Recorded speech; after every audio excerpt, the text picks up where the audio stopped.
In the early 1990s, Busch Gardens Williamsburg set out to build a new signature roller coaster.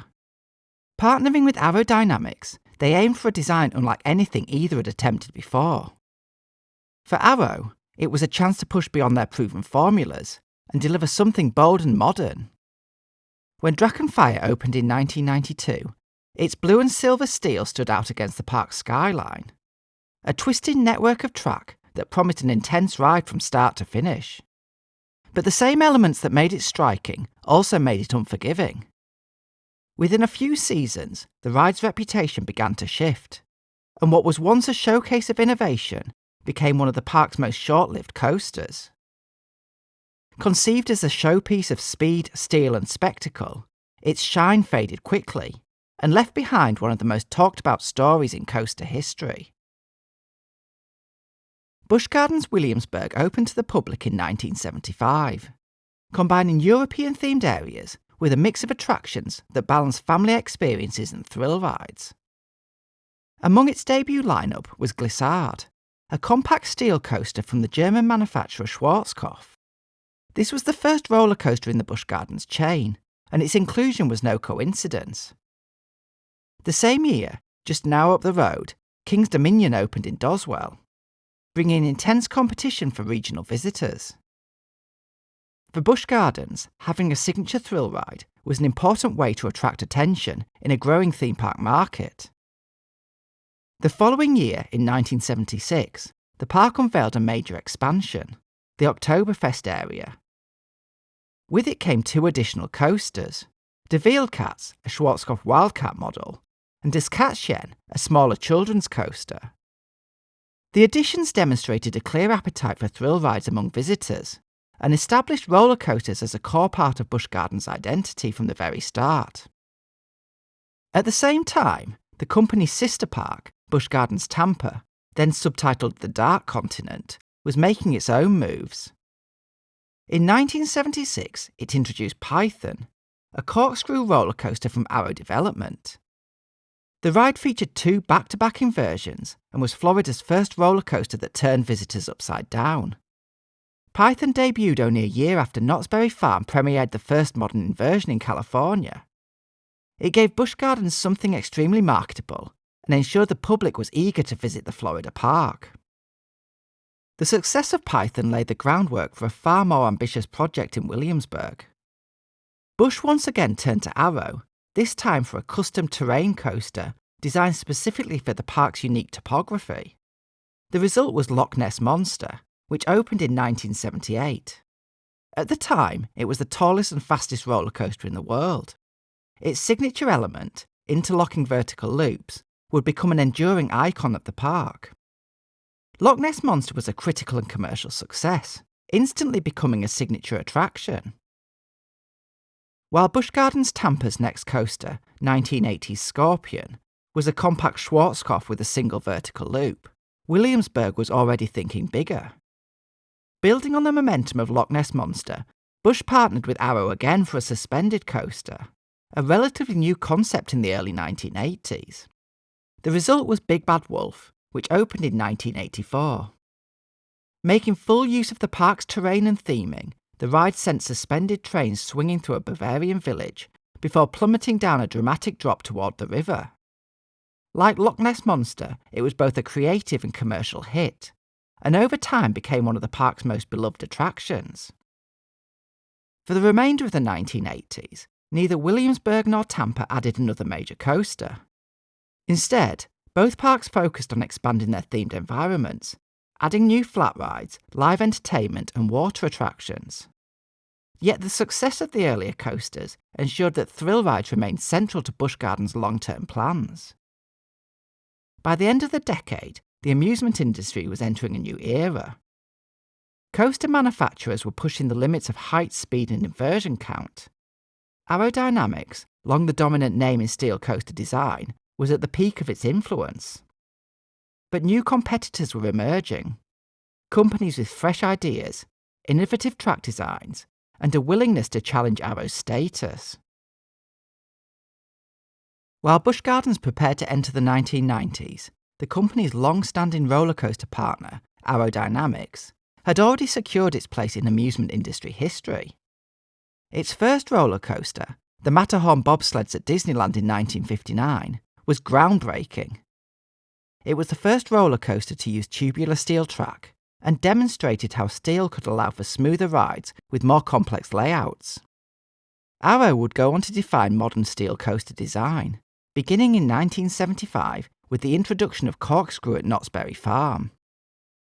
Another signature element, its teardrop-shaped vertical loop, became one of the most recognisable elements in roller coaster history, seen on dozens of rides built throughout the late 1970s and 1980s. A key figure in these innovations was Ron Toomer. Initially a NASA engineer, Toomer joined Arrow and quickly became the creative force behind many of its landmark designs. His work included the Loch Ness Monster and Big Bad Wolf, pioneering concepts such as interlocking loops and the suspended coaster. Throughout the 1980s, Arrow was the manufacturer of choice for parks across North America. Its rides were seen as cutting edge, instantly recognisable for their open lattice-style supports and arrangement of inversions. Parks competed to outdo each other by installing taller, faster rides with higher inversion counts. By the second half of the decade, Arrow was building multi-looping giants, such as Vortex at Kings Island and Shockwave at Six Flags Great America, pushing the limits of what was technically possible. But by the end of the 1980s, cracks in Arrow's dominance were beginning to show. While their coasters were still popular, the company was relying heavily on established elements rather than introducing new ones. The signature vertical loop, for example, had not been significantly re-engineered for larger, faster rides. Instead, Arrow would simply place the same loop shape higher in the layout to account for greater speeds, rather than recalculating its forces. This approach kept costs down, but limited innovation. Around the same time, a new competitor emerged, Bollinger and Mabillard.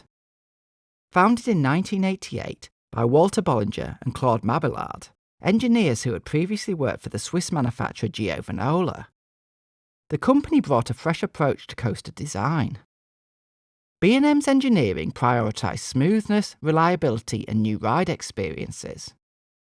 One of their first projects involved designing new trains for the bobsled coaster at Six Flags Great America, a collaboration that would mark the beginning of a lasting relationship with the park. Soon after, B&M delivered their first complete roller coaster, Iron Wolf at the same park in 1990. A stand-up coaster that showcased their precise track shaping and comfortable ride dynamics. Even at this early stage, B&M was already laying the groundwork for its next major innovation, a ride type that would soon capture the industry's attention and redefine what a modern steel coaster could be. Busch Gardens took notice. The company had built its coaster reputation with Arrow, but the promise of B&M's smoother, more advanced designs was hard to ignore. The success of the fledgling company hinted at a shift in the industry's future, and Busch Gardens wanted to be part of that shift. As the 1990s approached, Busch Gardens was preparing for a bold new chapter in its roller coaster lineup. Both the Williamsburg Park and its sister location in Florida had earned reputations for delivering high-profile steel coasters, and there was a desire to keep that momentum going into the new decade.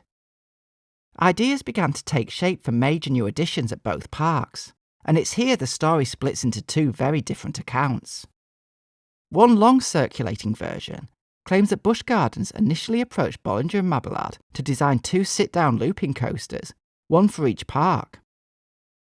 At the time, B&M had been in business for only a few years, but was already turning heads with their smooth, innovative track profiling and distinctive visual style. According to this account, B&M produced early concepts for both parks, but being a small and cautious operation, could only take on a limited number of projects each year. With plans already in place for Batman the Ride at Six Flags Great America and Vortex at Carowinds, they could only commit to one of the Busch coasters. Tampa received what would become Coomba, while the Williamsburg project was passed to Aerodynamics, with instructions to adapt the existing B&M concept into something they could manufacture. Others tell a different story, disputing this entirely. In this version, B&M was never truly in contention beyond initial exploratory talks. In 1990, B&M only had a single completed coaster, Iron Wolf, and their rides carried a far higher price tag than Arrow's. Busch Gardens Williamsburg already had a strong track record with Arrow, thanks to the success of Loch Ness Monster and Big Bad Wolf, and trusted the company to deliver on budget. In this telling, Arrow was the first choice manufacturer from day one, and the park's request was for a more modern, innovative ride that moved beyond Arrow's established design principles. Both versions of the story agree on some key facts. Arrow's lead designer, Ron Toomer, oversaw the project. The layout featured several elements new to Arrow, and the support structure adopted a sleeker, more open look, reminiscent of emerging trends in coaster design at the time. The ride's planned features included a wraparound corkscrew, doubling as the first drop, a batwing inversion, the new cutback element, and side-by-side interlocking corkscrews. These were significant departures from Arrow's more traditional designs of the previous decade. Where the accounts diverge is on the origins of those ideas. Did Arrow adapt an abandoned B&M layout, or were they simply responding to Busch's request for something fresher and more ambitious? The lack of hard evidence has allowed both stories to persist for decades, and to this day, the debate remains a staple of discussions. What is certain is the timeline. In 1991, Busch Gardens Williamsburg announced they would be building a major new roller coaster for the following season, but offered no name or specific details at first. Speculation ran high, fueled by the unusual elements visible in the scale model. By early 1992, the park officially revealed the ride's name, Drachen Fire, and began promoting it as one of the biggest steel coasters in North America. From the outset, the project signalled that Arrow was attempting to evolve. The tubular steel supports were a visual departure from the company's older designs. The ride elements were fresh, and the park even implemented a sophisticated dispatch and control system, modelled after newer technologies entering the industry. By the time the steel structure dominated the skyline, Drachen Fire was being positioned as a ride that would stand alongside the park's other headliners, but with a modern flair that hinted at a new era of coaster design. Whether born from B&M blueprints or conceived entirely by Arrow, Drachen Fire represented an ambitious attempt to marry the park's desire for innovation with the manufacturer's willingness to experiment. As the track work neared completion, anticipation grew, but so did quiet questions about whether the new blend of ideas and philosophies could deliver the smooth, thrilling experience Busch Gardens wanted. The answer would soon be put to the test. By early April 1992, the ride was ready to make its debut. After months of anticipation, Drachen Fire stood complete. A towering tangle of steel, dominating a previously undeveloped corner of Busch Gardens Williamsburg. The first public rides came on April 3rd, when local media and selected guests, including students from a local high school and members of the American coaster enthusiasts, were invited for a preview. Reactions were immediate and enthusiastic. "It was really fast, it got me kind of dizzy," one student laughed, already eager for a second ride.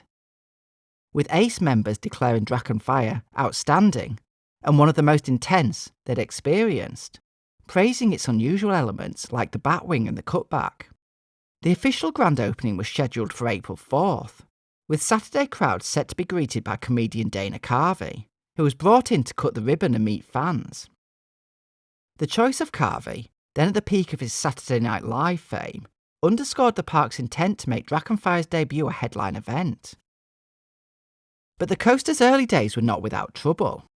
Accounts suggested that after several smooth runs, a train stalled on the lift hill, forcing an evacuation.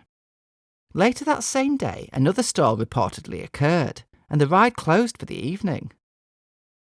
The following day for its official launch, Drachen Fire remained closed throughout the morning, before finally opening midday. With guests waiting, Carvey delivered an impromptu stand-up comedy routine, helping to entertain the waiting crowd. The fanfare and excitement were still there, but it wasn't quite the flawless debut Busch Gardens had envisioned. Drachen Fire was built in a newly developed area, behind the Festhaus restaurant complex, making a fresh expansion of the Oktoberfest area. Its towering blue steel track rose dramatically over the landscape, with sleek silver tubular supports, contrasting against the lush greenery around it. The 150-foot lift hill quickly became a dominant visual landmark in the park's skyline. The new section also featured updated theming to complement the neighbouring Big Bad Wolf coaster.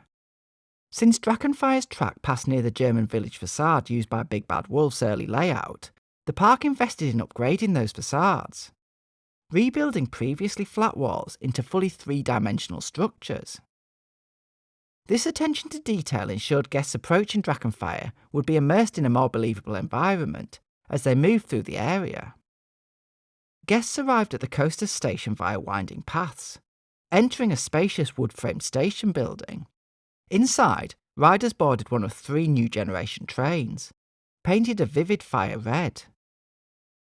These trains represented a significant evolution for Arrow, much more minimal and aerodynamic compared to the company's older, boxier designs.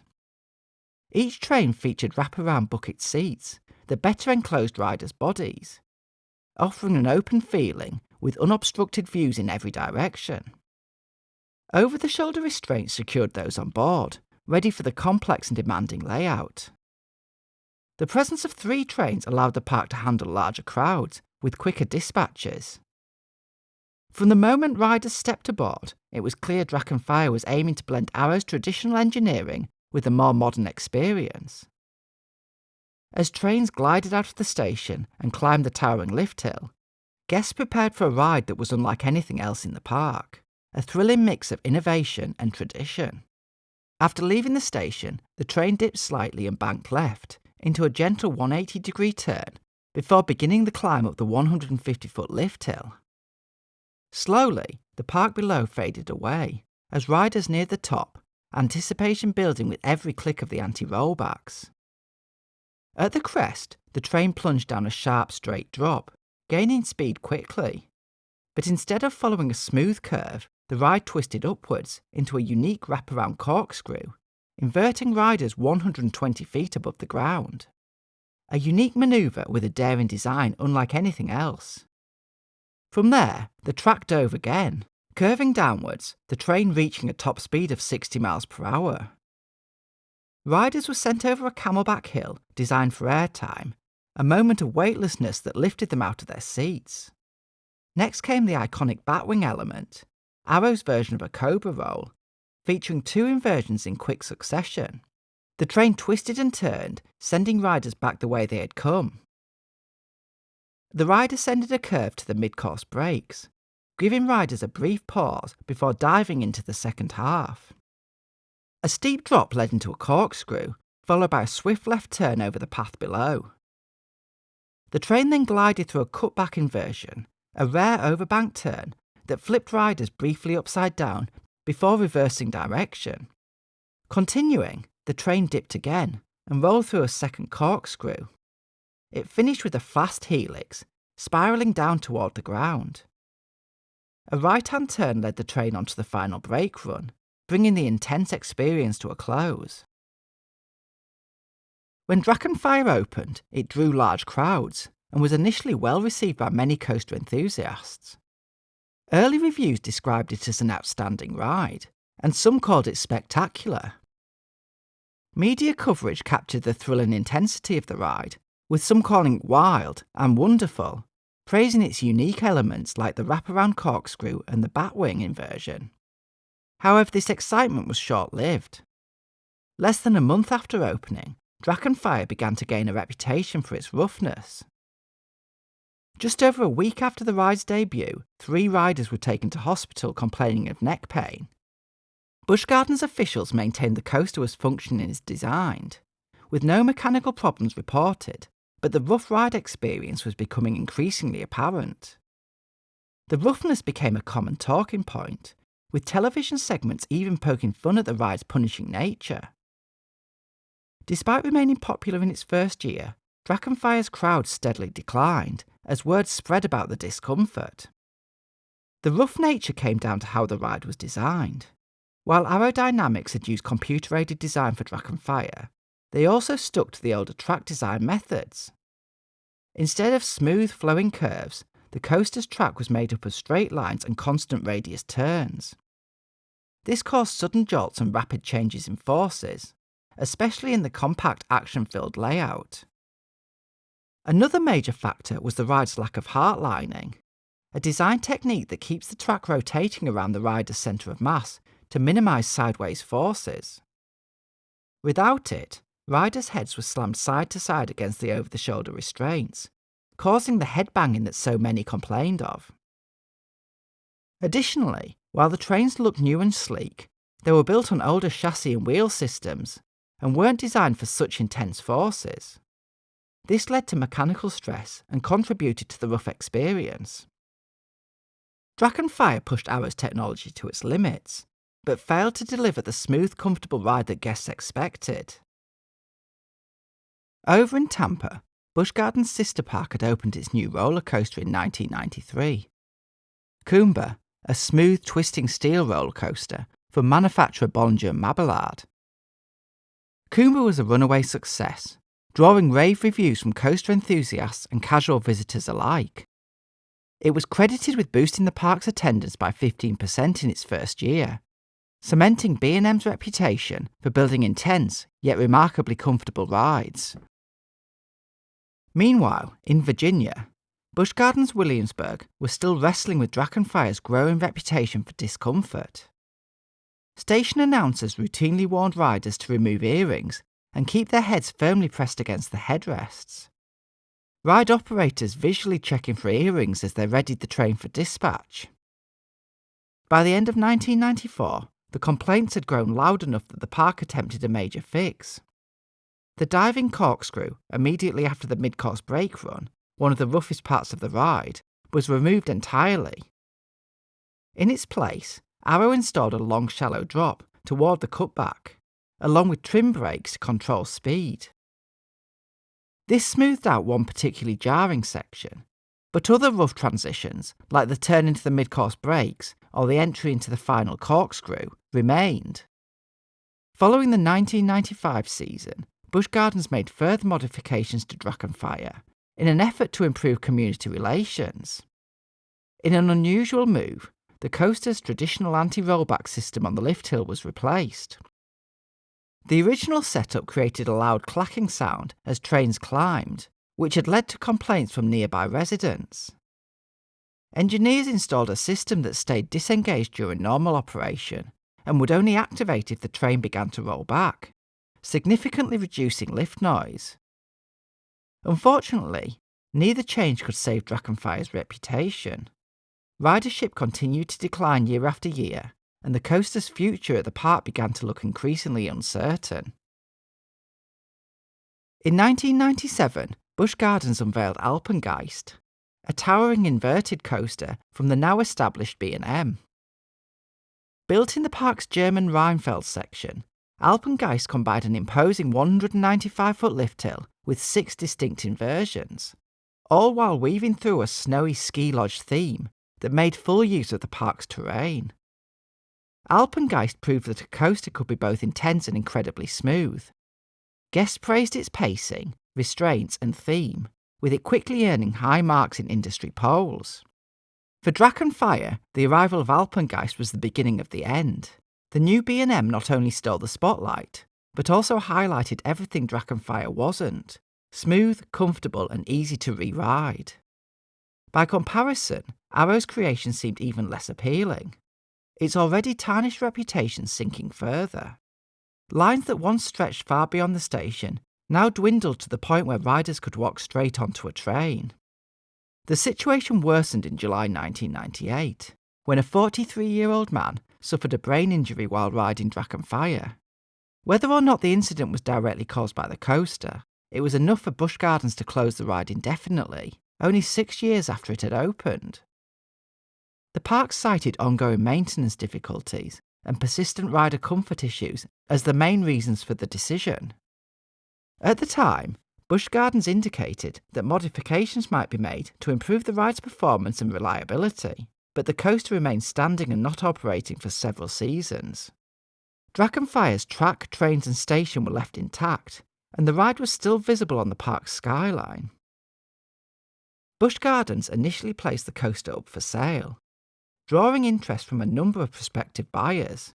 However, no deal was reached. By the end of 2001, with no buyer secured, the decision was made to remove the ride entirely. Dismantling took place over the winter, and the steel track and supports were sold for scrap. When the park reopened for 2002, only the station structure was left standing. In the years following Drachen Fire's removal, its station building remained in place. Busch Gardens found a seasonal use for the structure, converting it into a haunted house venue during the park's annual Howlow Scream event. For many years, guests would enter its former loading platform to encounter a variety of themed mazes, the ride's past still evident in the surrounding area. The large plot kept speculation alive among enthusiasts about what might one day take its place.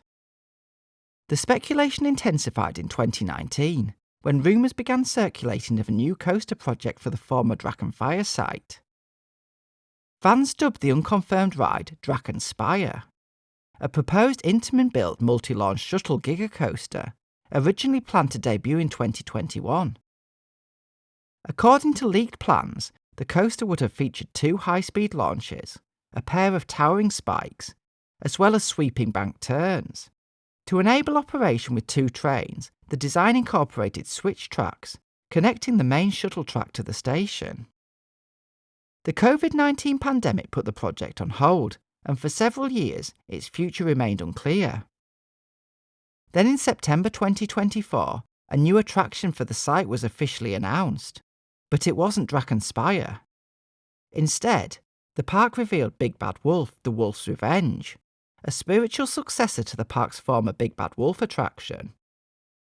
Opening in 2025, the new ride was a family-inverted coaster, designed to appeal to a wider demographic than the high-thrill Drachen Fire once targeted.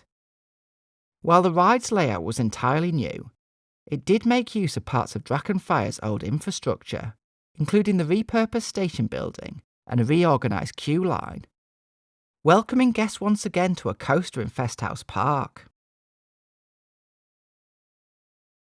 Drachen Fire was born from ambition. For Aerodynamics, one of the industry's most influential coaster makers, it was stepping into new territory with a bold, untested design. For Busch Gardens Williamsburg, it was a statement piece, a high-profile thrill ride meant to rival the best in the world. But innovation can be unforgiving. What was intended as Arrow's next evolution became one of its most infamous missteps. The coaster's aggressive layout and unique elements were striking, but they came with an experience that was uncomfortable for riders and became an increasing challenge for the park. In just a few short years, Drachen Fire went from a headlining attraction to a ride whose future was increasingly uncertain. Yet despite its short life, Drachen Fire has never faded from conversation. It's a ride that sparks curiosity decades later. Its memory kept alive through photos, stories, and speculation about what might have been. Though the coaster is long gone, Drachen Fire's legacy endures.